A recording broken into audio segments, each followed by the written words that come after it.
Hey, what's up, YouTube? This is EV Comics, and I'm here live from the Little Miss Steel base known as the Night Dungeon. Now, Little Miss Steel V, she is training to become a superhero. She's doing her best to learn the gadgets. Not very good aim with the moon disc yet. Just ask Chester. He's doing he's a little scared right now, but he's holding the target for her to hit. All right, all jokes aside, what do you guys think of this? I kind of need your opinion about how this looks.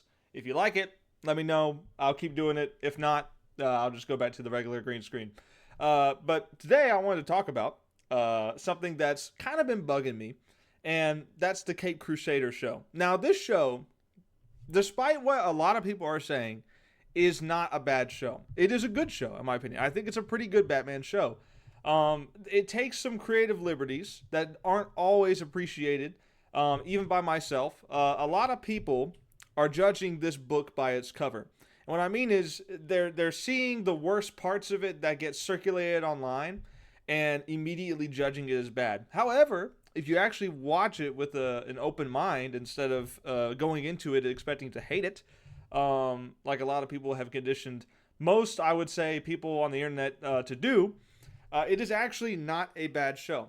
And I want to talk about it, but any attempts for me to make a review, I've kind of just flaked on it. I haven't really wanted to upload. I've recorded 2 different videos, but I really don't think those videos are gonna go up because I think this is a far better talking point than any kind of review of the episode by episode, right? I think it's much better to talk about the main thing that this show is being talked about in the first place, which are the race swaps, or for Penguin, a gender swap. Oh man. Anyway, basically, let's just get this out of the way. I don't like race swaps. I don't like gender swaps. I don't like any kind of swaps. It's in my opinion, it's often extremely disrespectful to the source material. Often done without the original creators' consent or approval, rather. And yeah. Legally speaking, they don't necessarily have to have the creators' consent to do anything or whatever because they sell off their IP, right? But I like it whenever shows or movies or comics or whatever that are getting adapted into a modern take. I like whenever they have the original creators involved. That almost always ends up making a better product than doing it without them. Just what I've seen in my experience. Sorry, my nose just started running as soon as I hit record, but I'm gonna try and work through it. All right, I'm gonna try and work through it. But if I had to rate Batman the Cape Crusader, if I had to rate Cape Crusader compared to like the rest of the shows that I've watched, I would say the animated series, obviously, and I would include all 3 of the shows that get roped into that title. You know, you got the what was it, Batman and Robin Adventures, and then the new Adventures, the new Batman Adventures, that kind of get roped into one show. It's technically 3, but they're all kind of they're all connected. They're all basically set in the same timeline. It's like, you just kind of consider them the same nowadays, but they are different technically. So I would say all 3 of those, the animated series, the Batman 2004, the Brave and the Bold, and then Cape Crusader. I would say Cape Crusader is behind all of those 3. Now, that being said, all those 3 shows are really freaking good, and it's still impressive to come in 4th in this case. Or 6th, if you count the animated series being split into 3 series. But regardless, what I'm saying is that the show is not bad. The actual writing of the show is pretty good. The animation, it's okay. It's nothing blowing my mind, but it is, it is pretty consistent overall. The voice acting, pretty good. I personally prefer the voice cast of the animated series and the Batman, but it's not bad by any means. And then the actual episode, the plot and everything, I think it's actually pretty good. Okay, I think it's actually, for the most part, the episodes are really good. And a lot of the complaints that people have are levied at the race swaps. Now, I think they're annoying. I think that most of the time they come off as completely unnecessary. They serve no purpose to the story. And in this especially, to me, I was shocked Why would they make Jim and Barbara Gordon black, and then make Harley Quinn a lesbian Asian? Why would they do all these things, set the time period in the 1940s, and then not use that as a means of making a story about, racism or stereotyping or whatever? It seemed like a slam dunk for me. If they're going to do it on any show, why not do it here? Now, I wouldn't have liked it. I don't think most people would have liked it. I think it would have made the show worse for it. But it's just strange. Like, why would you say in the 1940s and then race swap like a ton of the characters? Um, Historically speaking, America was not too kind to to people of color back then. Um, and it honestly, if you didn't tell me the show was set in the 1940s, I would have just thought this was like modern day.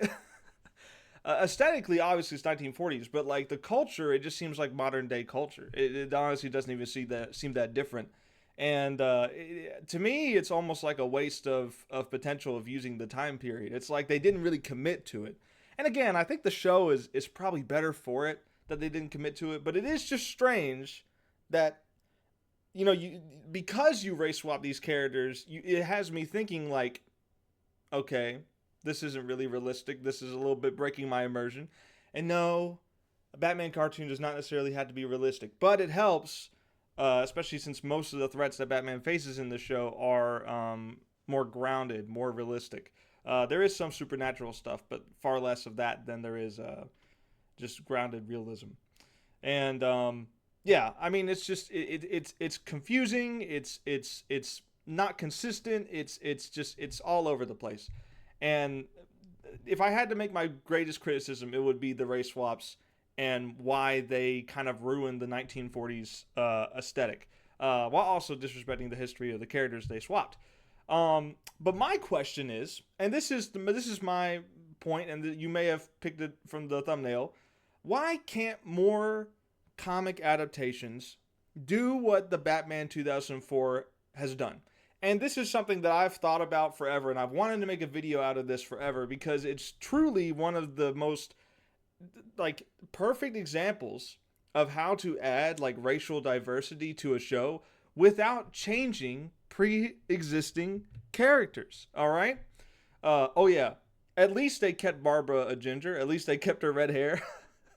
If you look at like the characters in the past couple of decades that have been race swapped often to black, it's usually gingers. I don't know what it is, but usually redheads, like ginger erasure is actually real. Like as much as a joke as that sounds, ginger erasure is real.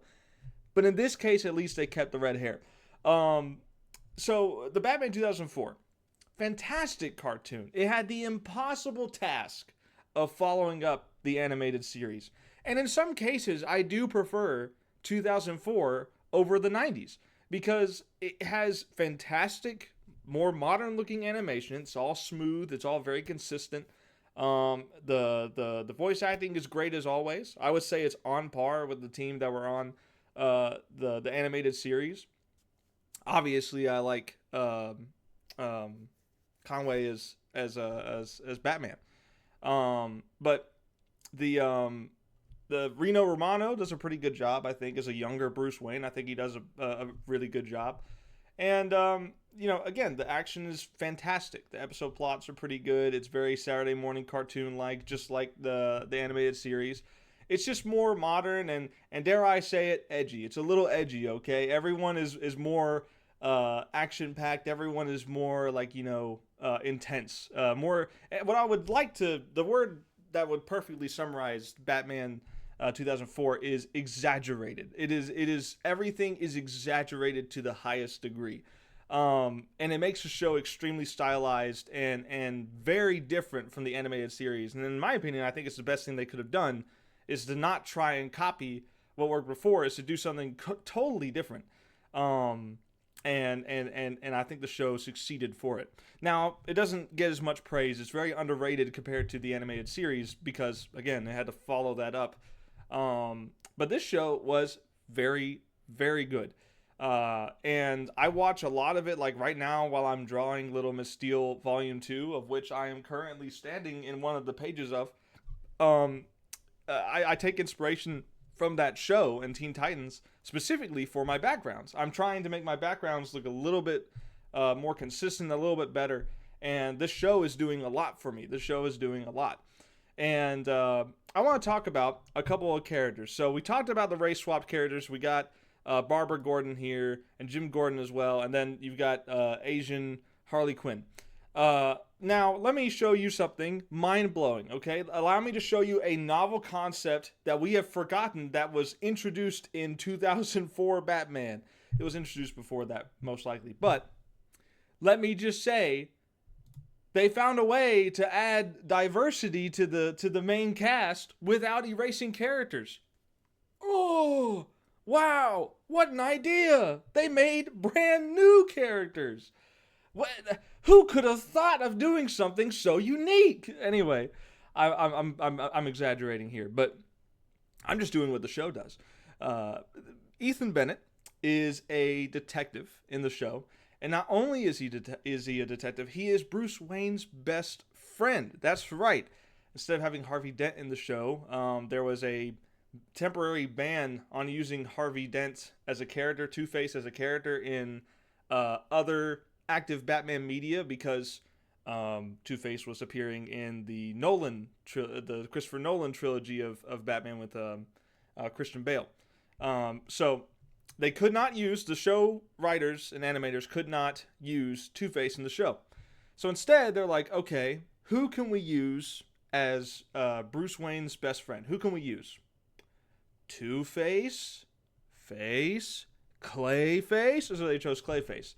Now, you might be asking, wait a minute now, Clayface is also not black. Wait, isn't this still a race swap? No, because this is a totally different person. This is Ethan Bennett. This is not Matt Hagen. This is not, what's the other guy's name? Basil Carlo.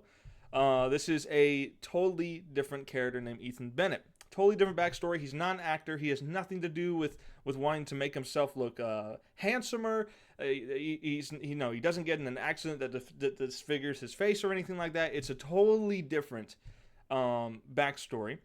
And in this show, Ethan adds a lot of humanity and character to Bruce. It not only is Batman in the show portrayed as very competent and very strong and extremely intelligent, but he's also portrayed as very a humble guy who helps out. He donates a lot of his wealth to different charities across Gotham. He's involved with the community of Gotham.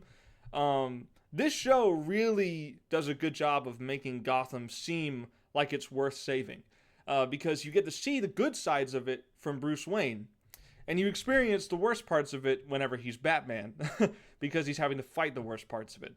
And I really like that balance of the show, and the animated series did this as well.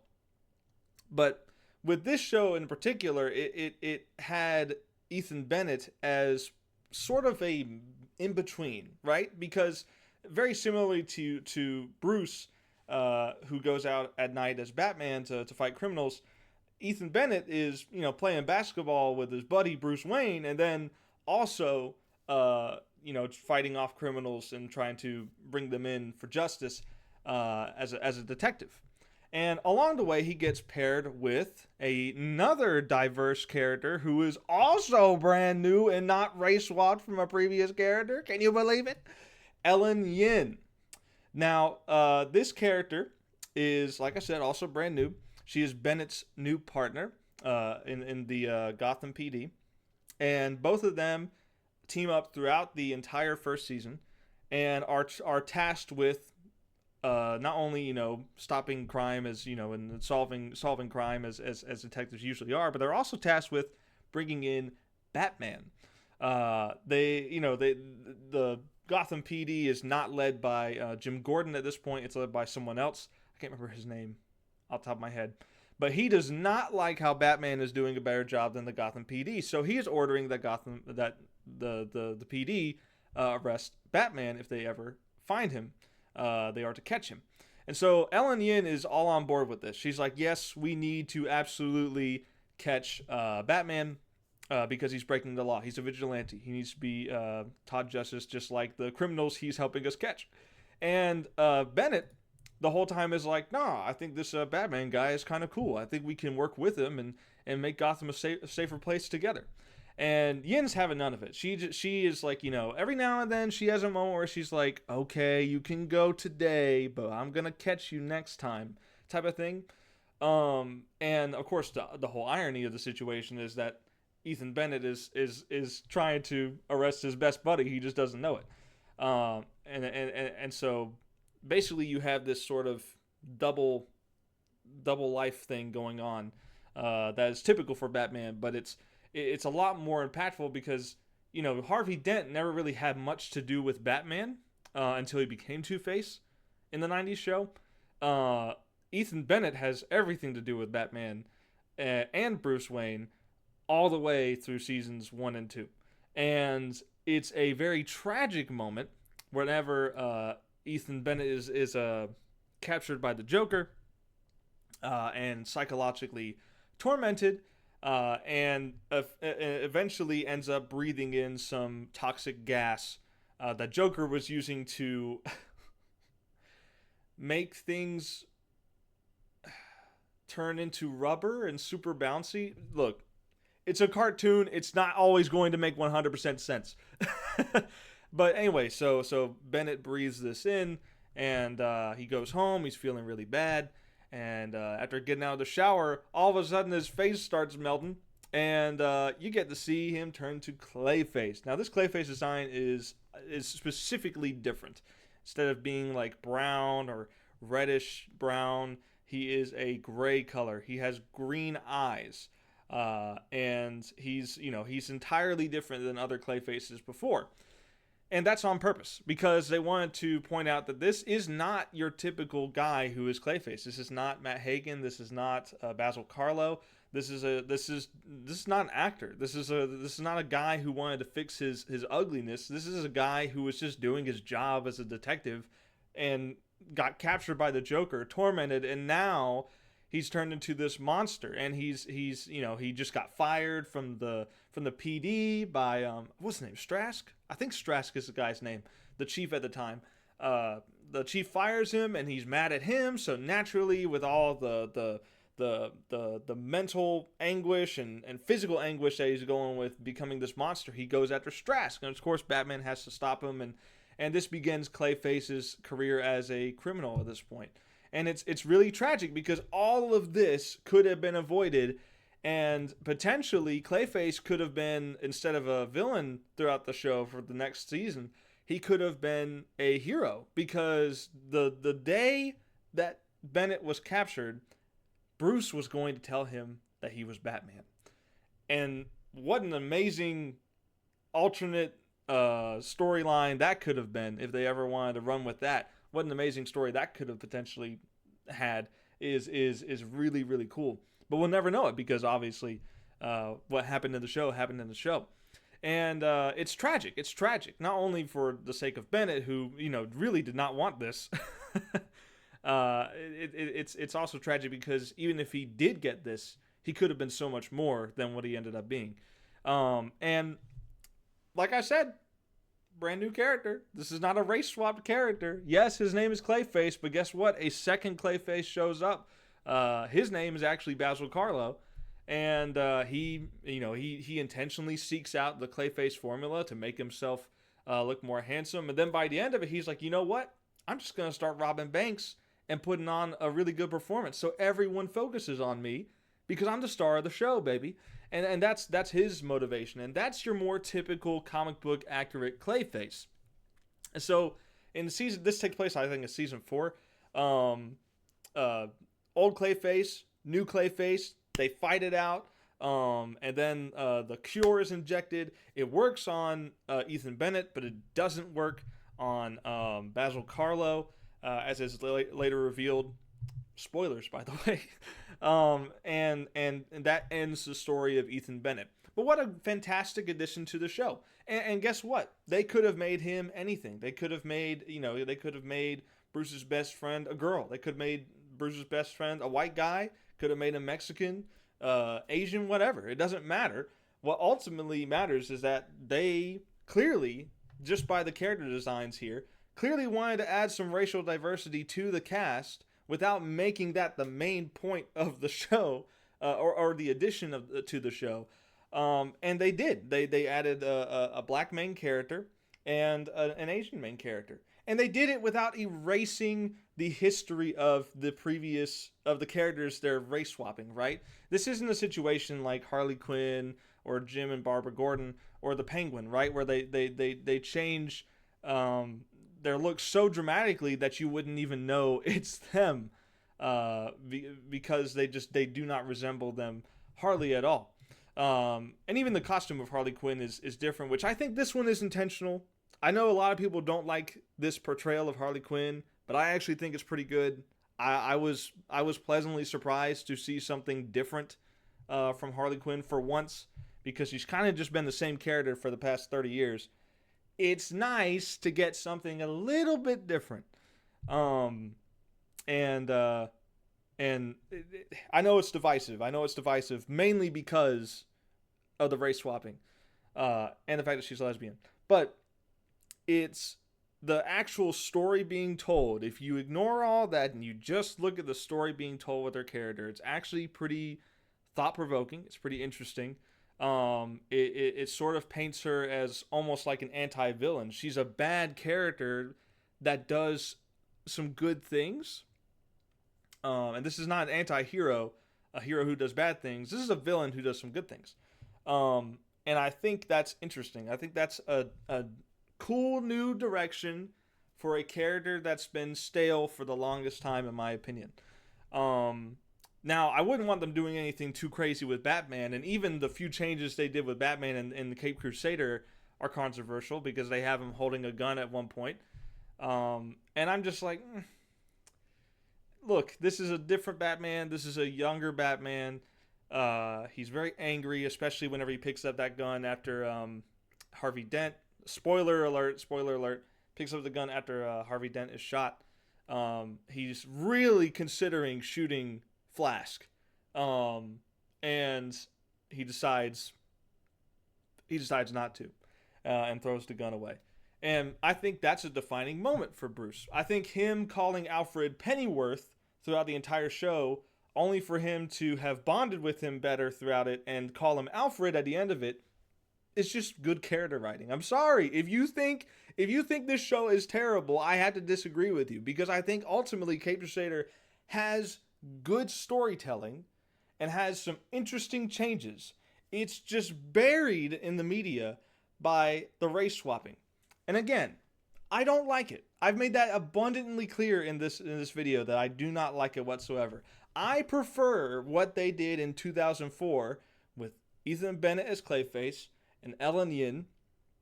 I love these characters. These characters are a welcome addition to that show. They're part of the reason why the show is so distinct, because you're not just following Batman, you're following two other main characters that are running alongside him, trying to stop the bad guys just like him, and while also being opposed to Batman. It makes it an interesting three-way sort of fight, and they appear in most of the episodes, all of them together. And like I said, it's refreshing. It's brand new, instead of taking existing characters and changing them just for the sake of forced diversity. This feels so much more natural. I didn't even think about diversity whenever I'm watching this show, because these characters just naturally fit in the story. And I think it's a novel idea that we as a society have lost for some reason. The idea of making new characters is like, oh no, we can't do that. We have to just reuse stuff. Let's get the Vulture. Let's make them put some black paint on him. And it's just, to me, I know it's a Spider-Man character, by the way.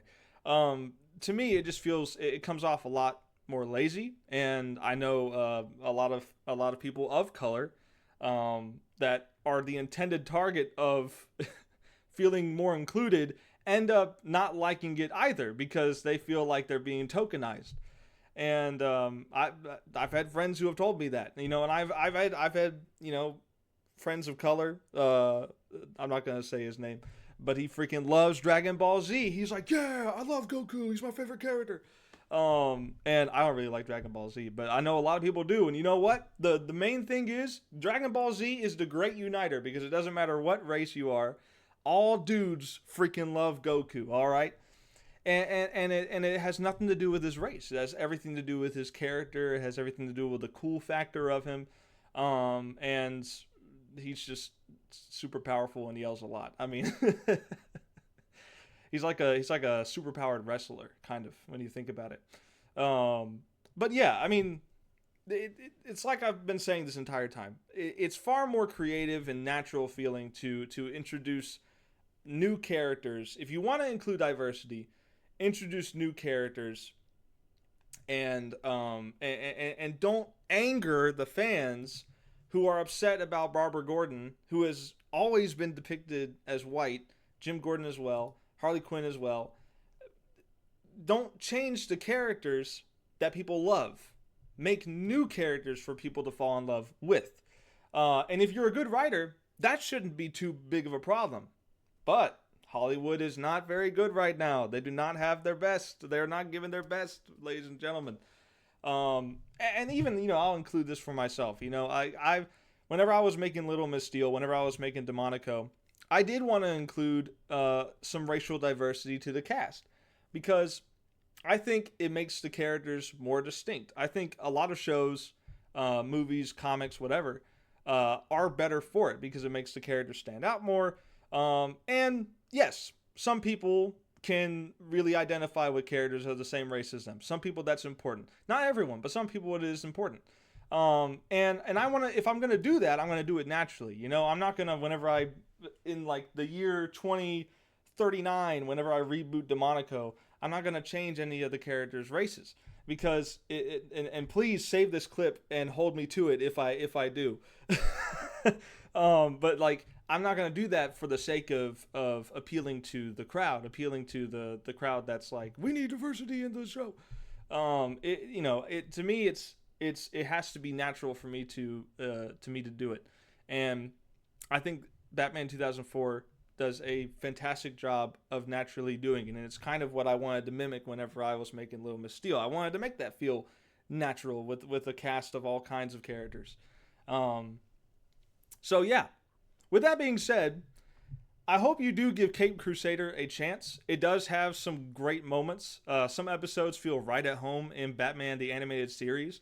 A lot of people will disagree with me on that, but I think if you really look at the actual storytelling that's going on, especially in episode 2, I think it fits right at home with the Caped Crusader. And for the people complaining, last thing I'll say, the people complaining about some of the episodes not featuring Batman some. Did you watch the animated series? There were a lot of episodes, okay, that did not feature Batman all that much, where he was sort of a background character while the rest of the story. I mean, look at, what was it, POV? The episode where they have like Bullock, Montoya, and some other guy being interviewed about a case gone wrong that involved Batman and a bunch of other criminals. I say other, but technically Batman is a criminal. So it's like, there's episodes like that in the animated series. You never hear people complain about that. Wanna know why? Because that's from the 90s. That's nostalgia. That's classic. All right? This show is doing the same things that the animated series is doing. The only difference is that they're doing some stuff that people don't like, which is race swapping. And I think people are just immediately looking at that and discounting it. So I won't talk anymore. I'll leave it at that. I think you should give this show a shot. It's only 10 episodes. It's really not that much of a commitment. So I think you'll enjoy it. I think if you enjoy the animated series, you will enjoy this series. I think you will. You just have to go into it with an open mind. You have to go into it. You have to ignore the race swaps. You have to actually just analyze the actual story. Okay? Anyway, that's all I've got for today. Thanks so much for watching. Check out Little Miss Steele. You can read it for free on Global Comics or Webtoon. You can try Tapas, but no one uses that website. And look out for Little Miss Steele 2. I'm posting new teasers for it in Discord. and you'll be excited to see what comes up next. So, till next time, peace out.